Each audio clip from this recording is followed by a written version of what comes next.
Assalamualaikum Milanisti, bagaimana kabarnya? Semoga baik-baik aja ya. Kunjungi website kita di maksimalmilan.blogspot.com.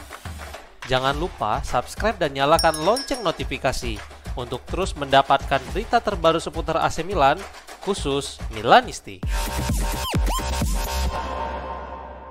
Kontrak baru Mike Maignan menjadi salah satu prioritas AC Milan, tetapi belum juga ada pengumuman resmi meskipun telah ada kesepakatan verbal. Seperti yang dilaporkan calciomercato.com, pihak Milan dan Maignan telah mencapai kesepakatan secara lisan pada akhir tahun lalu.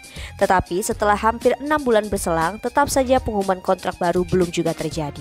Sang kiper menyatakan bahwa dia ingin fokus pada sepak bola, sedangkan dia follow sendiri. Sepertinya masih sedang mengevaluasi dengan hati-hati situasi sang pemain dan keputusan akhir akan berada di tangan Milan itu sendiri.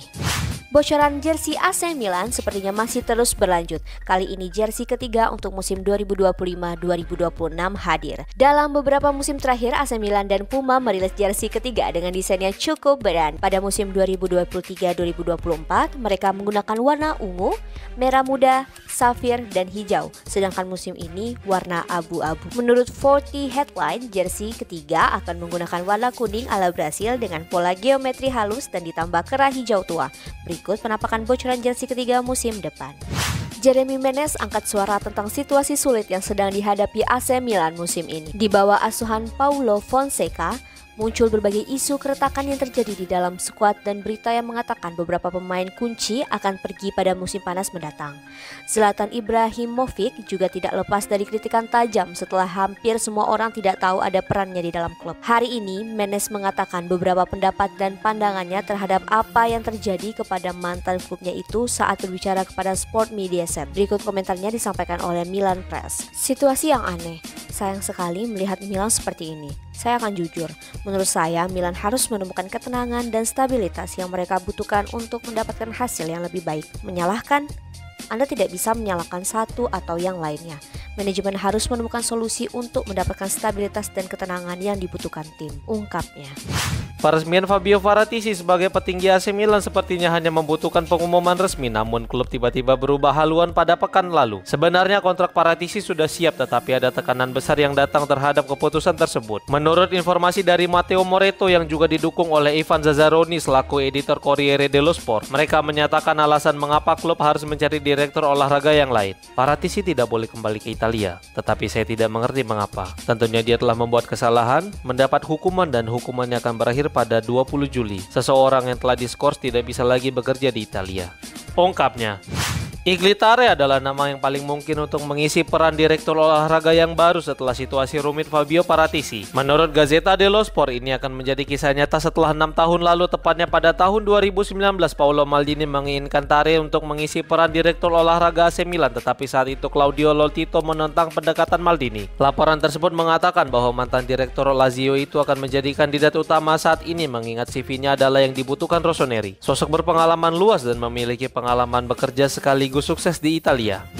Muncul kisah menarik dari striker AC Milan asal Serbia, yaitu Marko Lazetic yang harus menjalani hukuman. Lazetic bergabung dengan Milan dari Red Star pada Januari 2022 dengan biaya sebesar 4,5 juta euro dengan harapan besar. Tetapi dia malah kesulitan untuk mendapatkan menit bermain dan harus dipinjamkan ke Austria hingga Belanda, namun dia tetap gagal tampil mengesankan. Musim panas lalu Lazetic dipinjamkan ke klub Serbia yaitu Baka Topola. Daniele Longo pun merilis pernyataan melalui akun X-nya bahwa Baka memiliki opsi permanenkan sang striker dengan biaya 3 juta euro. Namun sang pemain malah mendapatkan hukuman di klubnya saat ini setelah menunjukkan gerakan kasar kepada para penggemar saat melawan Partizan Beograd. Berikut komentar dari Presiden TSC. Klub akan menghukum berat Marko Lazetic dan Victor. Perilaku mereka tidak dapat diterima. Di satu sisi saya ingin membela mereka karena mereka berdua masih muda, tetapi ada provokasi yang tidak seharusnya mereka respon seperti itu, ungkapnya.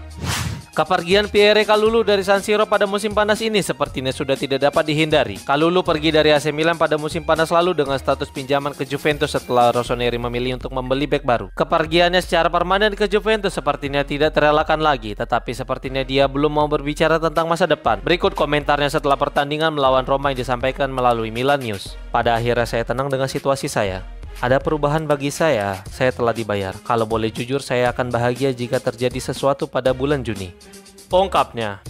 Kepergian Sandro Tonali pada musim panas beberapa musim yang lalu sepertinya bisa terulang kembali dan Tierney Reinders bisa menjadi korban selanjutnya. Menurut Tuttosport, penampilan luar biasa dari Reinders membuat berbagai mata dari tim elit Eropa terpaku dengannya. Real Madrid dan Manchester City menjadi dua klub yang sangat berminat kepada gelandang Belanda itu. Meskipun banyak minat kepada bintangnya, Diavolo tetap yakin mampu mempertahankan gelandangnya itu di San Siro setelah Reinders menandatangani kontrak jangka panjang bersama Milan.